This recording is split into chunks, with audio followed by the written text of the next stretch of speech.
Hello and welcome back to the On the Whistle podcast. My name is Alasdair Howorth. I'm your host for today. Zayn Nabi is not with me today, but we have a very, very special guest. She tore it up first in 2019 in France at the World Cup, and then most recently down under in Australia in 2023, saving that penalty from one of football's greatest ever players, Christine Sinclair, and then she had an absolute blinder against England, who went on to the final. Chiamaka Nnadozie. Chiamaka, you have been a kind of shining light for African football. I recently saw a tweet from someone who was saying, after we're recording this, just after the Super Eagles got back-to-back draws with Zimbabwe and Lesotho, and they were saying, guys, we're sick of these of the men's goalkeepers. Let's get Chiamaka into the Super Eagles team as well as the Super Falcons. That's how good she is. She can play for every team and keep us safe. Chiamaka, how are you doing today? Yeah, I'm good. I'm fine. Yeah, thank you. No, we're super happy to have you and have you kind of on the verge of another huge milestone for you, kind of soon to play against Chelsea in the Champions League. But we'll get into that later in the podcast about kind of your journey and how well you're doing with your club side Paris FC. But Chimaka, I first wanted to hear, we have a lot of really interesting stories, kind of particularly when talking about players who play for the Super Falcons or play for Banyana Banyana, who've been on this podcast, like even Coach Desiree Ellis, was talking about her childhood and how she got into football. What was your journey like getting into football growing up in Nigeria? Yeah, I could say growing up, I grew up in the midst of footballers, my cousins, my biological brothers. My dad was once a player, even if they didn't get to play in the professional level, but they were known in the community, in the states, for playing football. So I was the only young girl in their midst. So whenever I go, I try to play with the big girls, the senior ones. They chase me away, so I don't have any choice, yeah, than to go to the younger ones like me, which are boys, just to play with them. That was how I started, loving football. And growing up, I wasn't a goalkeeper. I was a player. I was a striker. Yeah, but along the line, I just had to switch, yeah, to continue the journey. Yeah. Is there part of you? I know obviously you've got on your team Asisat Oshoala, who's the biggest name in African women's football and women's football. She's one of the biggest and best strikers. Is there part of you that when you see her doing so well for Barcelona and the Super Falcons, you think to yourself, maybe that could have been me if I'd stayed being a striker? Or are you happy that you made the switch to being a goalkeeper? Yeah, not really, but sometimes, there are some things that will happen, and in my head, I was like, oh my God, sometimes I regret being a goalkeeper. But in the other way, I'm just gonna tell myself, what if you were still playing? Who knows where I'm gonna be now? Who knows what would have happened? Yeah, but I'm grateful even at the point when I switched, things still worked out for me. I was still able to achieve some of my dreams, and yeah, I'm grateful. Yeah, I'm lucky to be a footballer. Yeah. Yeah, and you have this journey into joining kind of Rivers Angels, and you're a part of the youth setup in Nigeria. You played with the Under 20 World Cup back in 2018, but then you get that big break, that 2019 World Cup, playing for the Super Falcons in France. You get that clean sheet. I think it was against South Korea, right? Where in the 2-0. What was that like? That first experience of playing, because that World Cup was so significant in terms of the history of women's football. It was the biggest one yet. It had grown so much, and then you appear at that 18, 19, and you have to play on this huge stage. What was that like for you? Yeah, it was a great moment for me, coming to the World Cup, to the Senior World Cup, having some playing time. Like, it was something I never expected. So when the coach called my name, okay, I'll be playing the next game against South Korea. I was like, is this a dream? Like you must be joking. But I was happy, to be in that team, and also I was given a chance to prove myself. And thanks to some of my teammates who encouraged me, who came to me after the list was out. They were like, "Come on, girl, we believe in you. Everyone believes in you. So you just have to make us proud." Yeah. And most players going into a World Cup, but especially goalkeepers, it's almost always, you have the first choice, you have the second choice, you have the third choice. And for you coming in, you were just told to come in that second game. How do you even prepare for that emotionally? It must have been so like terrifying. Yeah, to be honest with you, I wasn't really prepared because the first choice goalkeeper, she was so good, very very good, you know, and the third choice goalkeeper during the World Cup, before she was the first choice of the team, Mm. so I was just lucky to be the second choice in 2019. So in my head, I'm like, even if they want to use any other person, they would want to use her, because she's been there, she's one of the biggest player we have in the team. I never expected it, and the goalkeeper, the first goalkeeper, was so good enough, for the coach not to even think of, bringing someone else in. So during the meeting, a day before the match, nobody told me anything. There was no signs during the training. It was normal. The coach was like, okay, this is the list for tomorrow's game, and they saw my name.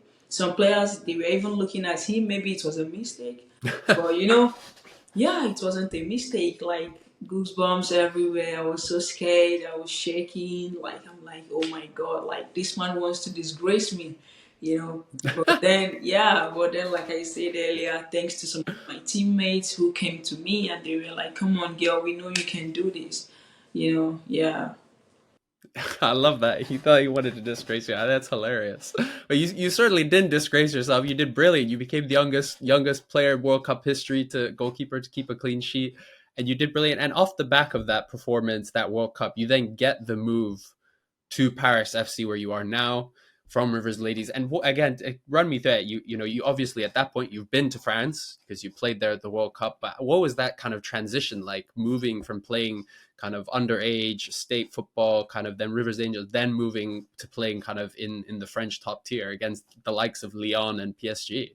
Yeah, to be honest with you, I think right from time I've had this connection with France. Even when I don't really know everything about football, I've loved this country. I've been here twice before I came back to sign. I played here in under 20. We played a friendly game against France 2018, and during the World Cup again. So yeah, after the 2019 World Cup, yeah, a lot of club came, but everyone around me was like, you just have to take it easy. This is not the time. I think Paris FC, the move was a perfect move. It came in a perfect time, and yeah, not really in a perfect time because everyone was expecting me to make a move immediately after the World Cup, but it was a few Mm. months later. I was able to come here. Yeah, it wasn't really easy, but I'm grateful that I'm here today, and I love it here. To be honest, yeah. Hmm. And do you feel like you've kind of been able to embrace being in France? How is your French now? How do you speak it? How is that? How is everything with that? Yeah, everything is good. In the beginning, it was so crazy. I nearly gave up. I nearly went Mm. home. But it's always like this: a young girl, staying alone in another country. And I came here during the pandemic. It was so difficult for me. Yeah, I understand more than I speak. Yeah, I speak a little bit, but I understand more. But the most important thing is I'm able to communicate with my teammates, tell them what to do on the pitch. Yeah, that's the most important thing. And I understand when the coach is talking, what she wants, when she's passing instructions. Yeah.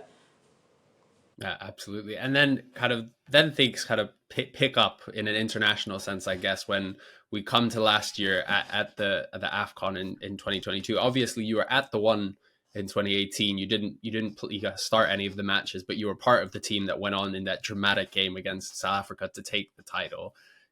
For you coming into 2022, obviously there's so much pressure on the Super Falcons because you've essentially at prior to last time you win it every single year because Nigerian women's football is so much more developed than everywhere else on the continent. You've always been so dominant. You've had these legends who've come before you guys. How did you feel, or did you feel that there was a big difference between 2022 and the 2018 edition? Not really, not really.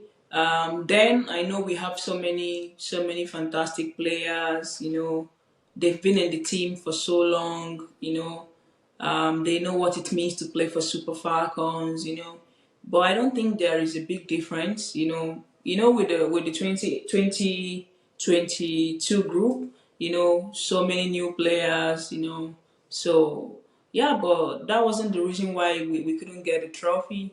What happened, and I think this team is growing. Super Falcons, I think we are growing, and I think we have everything it takes to get to any level we should be, and it's just about time. It's just about time. I believe in the girls. They are so determined. They always want to win. They always want to win trophies. They always want to make the country proud. And I believe in the nearby future, yeah, w- together we can do great things. Yeah. Yeah, absolutely. And we saw that, because, you guys played very well at the AFCON. I mean, I was even there. I remember watching that semi-final in that stadium with, it felt like 100,000 Moroccans. I know it was only a record breaking 50 something thousand and so intimidating. You guys went down to 9 players and still took them to penalties. It was one of the best performances I've ever seen live, it kind of in the flesh. It was brilliant.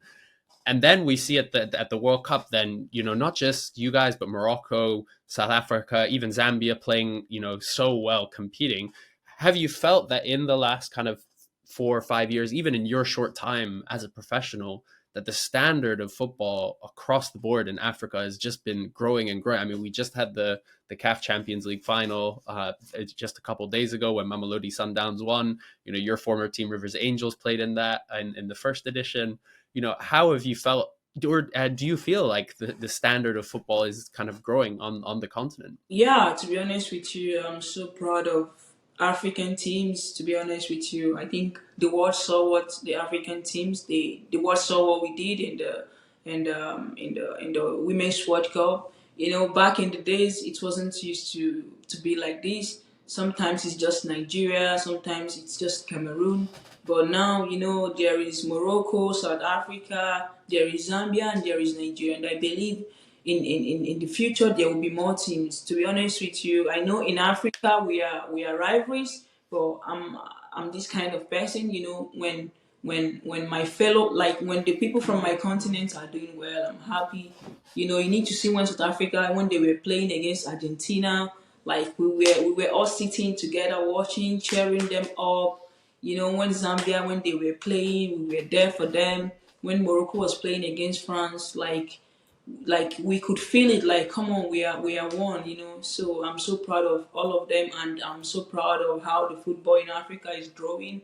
And to be honest with you, CAF is doing a great job, and I recommend them to continue doing the great job, so we can you know have more better teams, and we can also go out there in the world and compete with bigger teams also.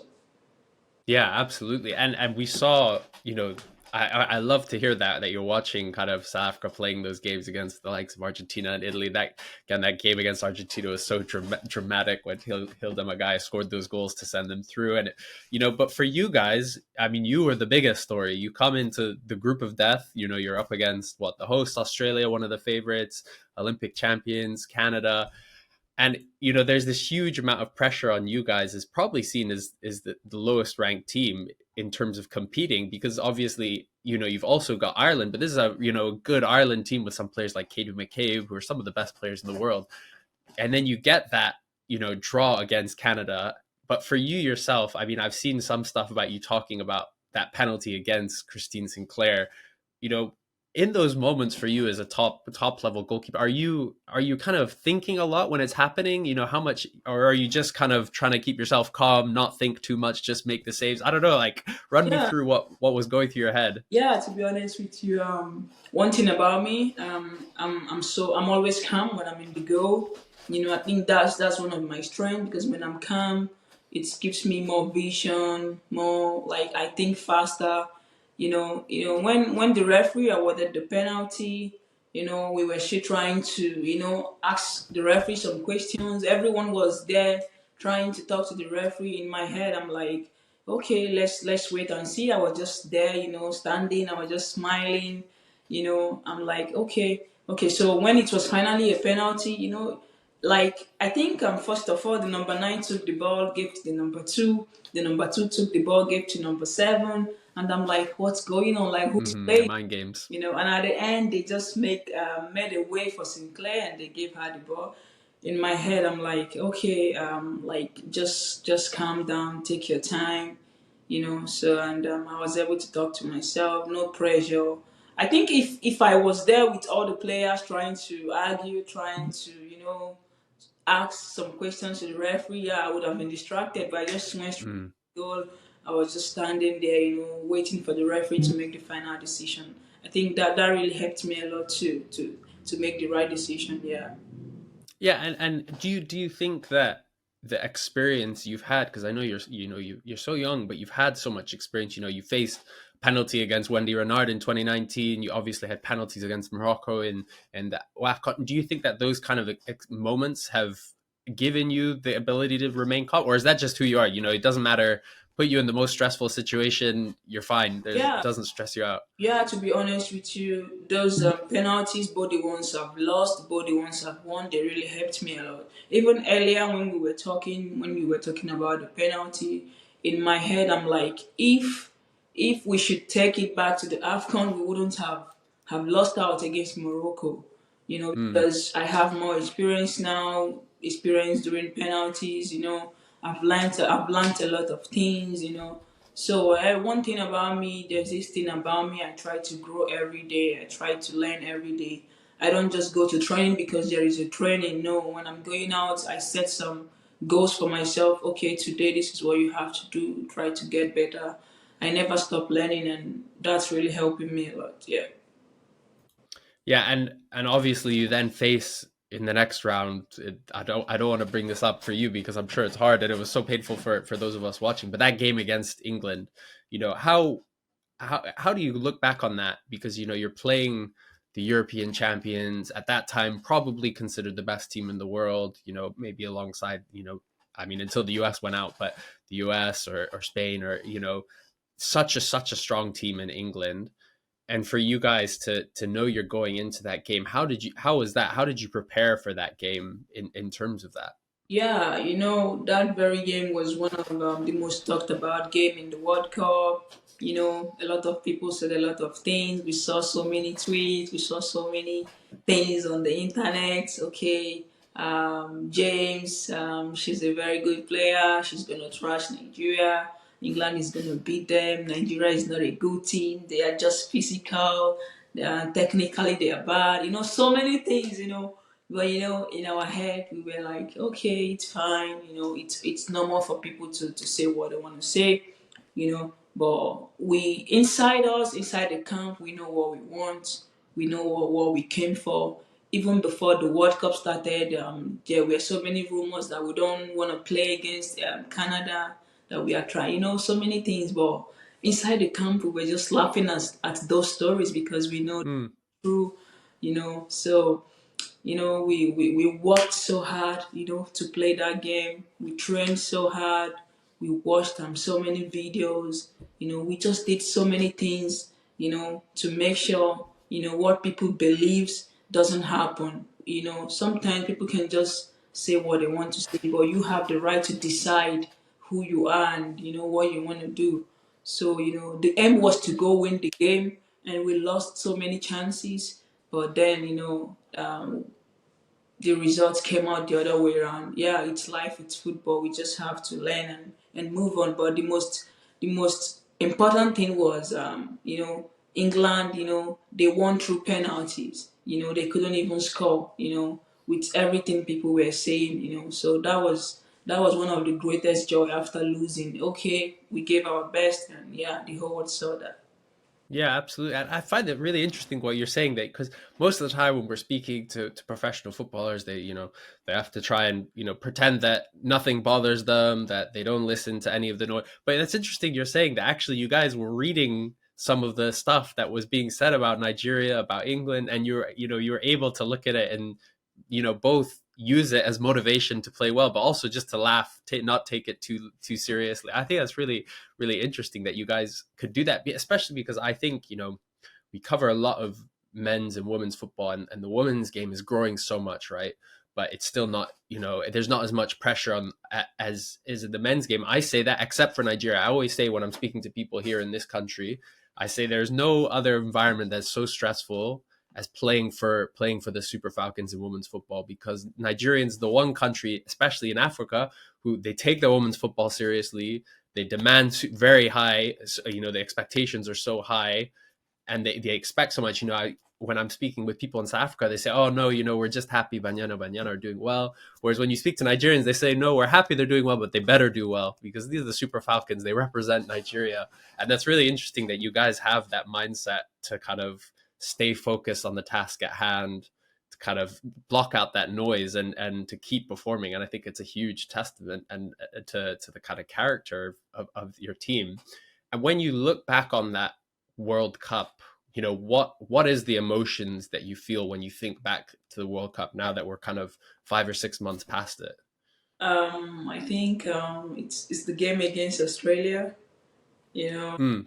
it wasn't like, I think for me, that was the game we all thought it was gonna be the most difficult game, playing against the host team, the whole country, the whole stadium. When we stepped in, everywhere was yellow and yellow and yellow. Like, it was crazy, but yeah, at the end of the game we were able to win. It was so, like, I was so emotional, yeah, I think that's the game. We all felt emotional, and we cried in the dressing room. We were so proud of ourselves, being able to hold them down. Yeah.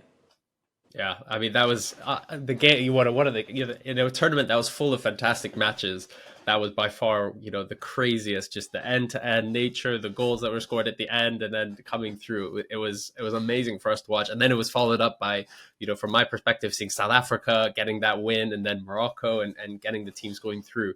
I mean, unfortunately, the World Cup is dead. It's gone. We've passed it. But for you, you've kept that brilliance going on. I mean, talk to me. How did you get a break, a rest? Because for me, covering the football, it felt like we went straight into the World Cup, and then suddenly you're playing Arsenal, one of the biggest teams in club football in a UEFA Champions League qualifier. Like, were you even able to get any time off on holiday? Have you had a rest? Yeah, there was no rest. It was very difficult. Even when my coach sent me a message, she was like, "I know it's difficult right now. I understand how you feel," because she once played football and she captained the French national team. She spoke to me. Even when I sent a message, I was like, "Please, can I have some weeks off?" She was like, "I'm sorry, we have a game. You just need to come back. We have so many new players who doesn't speak French. You just need to know them. You just need to," she spoke to me, and I told myself, okay, right now I'm a professional footballer, and I have to understand that there is no time. This is business time. This is your season. And I just came back, and with the help of my teammates, they encouraged me. They were like, "Come on, girl, let's do this. Then we can have a big break." So yeah, I came back immediately. I came back. We went for a training tour. From training tour, we came back. We traveled to Sweden. Yeah, after playing in Sweden, it was a league. Yeah, so it was really difficult mentally, but like I said, football gives me a lot of joy. So whenever I remember, okay, I'm going to training, I'm happy. Whenever I remember, okay, there is game this weekend, I'm happy. So yeah, it's part of my life. So I'm grateful for everything. That's crazy. So you went straight from Australia to France, back to No, France. I went to Nigeria for, Okay, yeah. good. How long were you in Nigeria? I think for like maybe 5 or 6 days. That's it. Yeah, Oh my days. yeah. Oh my god. I'm tired just here having you telling me about it, and I'm not the one who did. That's incredible. But walk me through that, because again, once again, you're playing an English team. Everyone expects. In fact, I don't even think it's not even like the World Cup. I don't. No one was even talking about it because they just expect. Okay, Arsenal, came second in the WSL, one of the best teams. They're playing this Paris FC team, in Sweden in the pre-qualifiers. How are you going into that game? Tell me about that game. How was that kind of both before it and during it? Yeah, to be honest with you, before the game, we knew it wasn't gonna be an easy game, but we believed in ourselves. Arsenal is a very big team. We went there. We told ourselves, okay, let's just play. Let's do this, girls. One thing about this team, Paris FC, you know, like the we have this strong belief within us. Even when we lose games, we talk to ourselves, we cheer ourselves up. So going into that game, we know it wasn't gonna be easy. Everybody wants to win, so we wanted to win, but we don't know how. So at the end of the day, we were able to score 2 goals first, and that really helped us. If they have scored first, I think it would have been so hard for us to come back. Yeah. So yeah, that was it. And that's so interesting because here in the UK, a lot of the talk about that was, oh, like, they didn't give the players enough time to get rest after the World Cup. Like, I think Alicia Russo didn't start for Arsenal, their new big signing, England center forward, and then she comes on, scores, and then you save her penalty, as well as Frida Manums. But that's so interesting that actually, it wasn't because you guys got lucky, you beat Arsenal, luck as always in football, but actually it's because you guys had to go straight back. You went straight back pretty much after the World Cup, and you did the preparation. Whereas I think there's a sense here that actually Arsenal, they didn't do that. They weren't expecting you guys to play so well, and they didn't respect you. And then you make those 2 saves, and then you go on, and you think, ah, like, okay, we've beaten one of the biggest teams in world football. Maybe now we'll get a generous draw for the next round. No, you play Wolfsburg, I think the second, third most successful team in European football. And then you have to play them over 2 legs, not just one this time. And you get the job done again. Again, talk me through that. What was that experience like of getting that qualification? Because it's Paris's first time in the Champions League. What was that moment like when you actually secured the Yeah, qualification? to be honest with you, it was it was as if I was dreaming. After winning against Wolves, I was like what? I was asking my defender, "Come on, what's happening? Like, is this real? Like now we are in the group stage." They were like, "Wake up, girl! It's reality." When we played against Arsenal, people were like, "Okay, it was a mistake. They were lucky. Mm-hmm. Wolves is gonna trash them." So yeah, when we came back, it was after the draws, and we realized that we were playing against Wolves. We had that motivation, from the previous success against Arsenal, and thanks to the president, he did so many things, for us to motivate us. He gave us everything we needed, so we told ourselves, we had a meeting. I told the girls, it's now or never. So many of us wants to play in the Champions League, and this is the time. They are women, we are women. It's 11 against 11. Yeah, we respect them so well. We respect the big players. Yeah, we respect who they are. But then we are like the both teams. This is women team. It's not men against women. We just told ourselves, come on, like 90 minutes is nothing. Like it's nothing. We just have to do this. And you could see the motivation. You could see the determination. Like everyone was hungry. Everyone was ready. You could see. I even during that game, I knew we were gonna qualify because you could see everything. It was so clear. The girls, they were so ready. They were posting. We can't wait. Even when they were posting in my head, I'm like, come on, it's getting too much right now. You guys have to take it. Like you guys be calm. But I like that. Taking your confidence in the social media, and at the end of the day, the job was well done. So I'm really proud of this team, and yeah, I hope we'll continue to grow and grow and grow. Yeah. And you kind of have to grow because now you're in the Champions League group. You played your first game against Haken. Didn't get the result there, but now you have to play who? Chelsea and Real Madrid, and these are two of the biggest clubs. Men, women's football. Chelsea is full of sensational players. Lauren James, who obviously you faced at the World Cup. Sam Kerr, who didn't play against you guys, but obviously was part of that amazing Australian team. And for you, kind of, have you, I know you've talked about how little rest you've had, how you've not had the chance to think, have you been able to, or speak with your family, or and think about actually your journey that you've been on from playing with the boys in Nigeria growing up to now you're like, I'm playing Champions League football in at the highest level that there is in club football. Have you had a chance to think about that and kind of what a brilliant moment that is? Yeah, to the stadium to sleep there so I can play football. How I fought my dad. How I lied to my siblings. How my mom protected me. Thinking about this journey, it was crazy. Right now, this is me playing in the Champions League, playing against Chelsea in Stamford Bridge. It's crazy. Like sometimes when I think about that, I'm just gonna talk to myself and say, "Come on, girl! Like you've really tried." So the journey hasn't been easy, but we are grateful for where we are today, and we hope to continue to work hard, never to stop, to grow every day and every time. Yeah. Yeah, and for you, you've had a shorter career, but you've had so much success in that time. You've won an AFCON, you've got a AFCON silver medal as well. You've been to a World Cup, gotten out of the group stage twice. You've now played a Champions League. For you, looking forward, are there goals you have in mind that I want to play for this club, or I want to achieve this success? Like, do you think about that kind of where you want to be?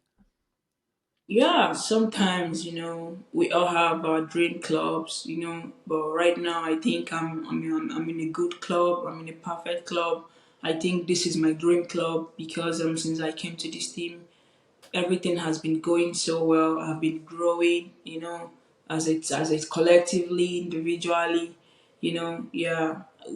Else, of course, every footballer there is this particular team we admire to play for, But to be honest with you, I feel so good in this team. I don't mind spending the rest of my career here, you So yeah, yeah, No, I love to hear that, especially when a club is invested into you, and yeah. put a kind of energy into you in terms of supporting Yeah, you when you move yeah. there. If I have everything I need here, just like when I was playing for Rivers Angels, my first 3 seasons, it didn't really go well. You know, Other clubs were calling me. Even I was threatened by a coach in the national team that if I don't leave the club, I wouldn't come to the under 20 again. But I kept my Mm. faith because I knew I had everything there. That was the best club in Nigeria. Everything you need to grow as a player is there. So I told myself, why would I want to leave? Not just because I'm not playing. I'm this kind of player. I believe in working hard and waiting for your time. Some players, when they go to a club when they are not playing, they want to leave, and I'm not that kind of player.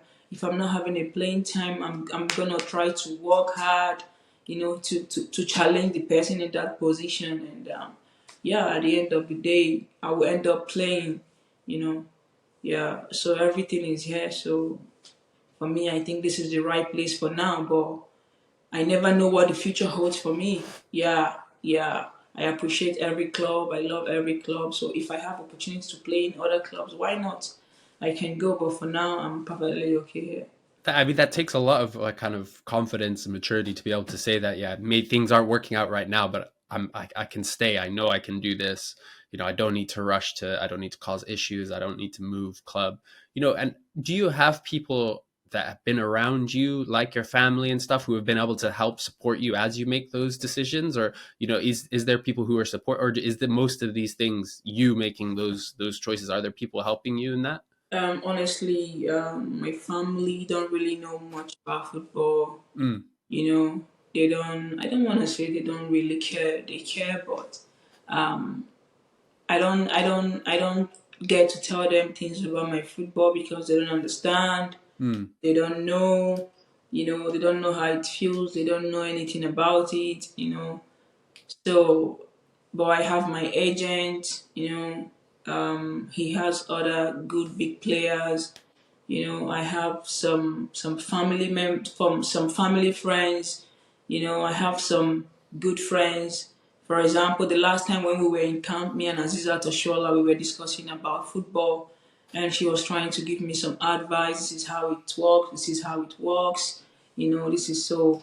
Having these people, I feel blessed having them, having good teammates. Sometimes when I'm confused about something, if my agent is not there, I can just call them. So these are the people. Sometimes they try to advise me. Yeah, no family That's member. Yeah, that's so interesting, and especially about Asisat because we hear, Asisat. The way I describe her is I say she's she's a football superstar, and we don't have many of those. We have big players, players who are known around, but she's an actual kind of superstar. She goes anywhere around the world, people know her, and for her to have, do you feel like she has that role with some of you and some of the younger players where she kind of is able to give you a lot of that advice because she's been there and done it all? That's really interesting hearing from her. Like what is that like for you having someone like her around to help you? it's a thing of joy. Some gathering some experience from her. Sometimes when we are training, she tries to, talk to us. She tries to encourage us. It's a good thing having someone like her. Yeah.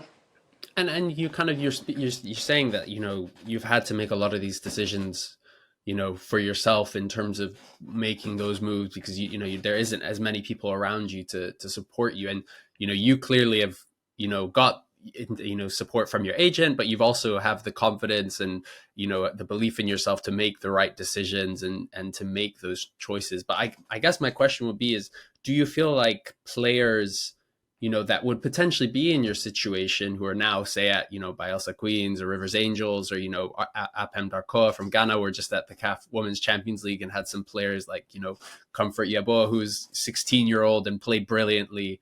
Do you think there's enough people in football to support players like that coming through to make the right decisions and to make those moves? Or do you think that we need kind of more people at clubs or agents to support the players as they make those transitions? Yeah, to be honest with you, it's really hard in Africa. Like, I think, especially in Africa, I think we need more people to help so many young players, make decisions because yeah, sometimes the level, the style of play, the mindset is different over Hmm. there. So I think, yeah, we need more good people, to help you, guide you, make the right decisions. Because so many players today, like, they are not happy. So many players, they are in the wrong hands, So many are in the wrong side, just because, some people deceived them, some agents deceived them, So I think we need more good people to help, advise some players and to guide them, and to become who they really want to be, and not to believe in their own interests. You know, Hmm. you are working for this player, you have to help the player first. You have to push the player first, not yourself first. Let the player achieve his or her dream, then, everyone will be happy. Yeah.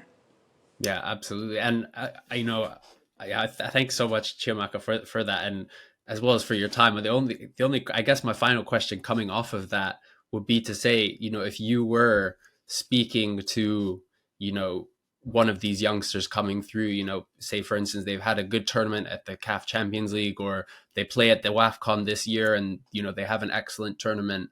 What's the advice you would give them in terms of making those decisions in football, or for some of these young players? For me, the advice I would give them is to be patient. Don't rush anything. Even sometimes when the club tries to put a pressure on you, just calm down, take Hmm. time. If you don't know what to do, if you don't have an agent you can talk to, like, there are some other players who has been there before you. You can just call them, try to get some advice from them. Yeah, that's what I do sometimes. Like, for like 2 years, like, I have no agent. I was just on my own. There Hmm. was no agent. Sometimes when I need some advice, I'm just gonna call them. Okay, please, this is what's happening right now. What do you think I should do? And they'll just give me some good advice. And Hmm. it's really helped me. So just be patient. Don't rush anything. Always try to learn from your seniors, those who has been there before you. Yeah.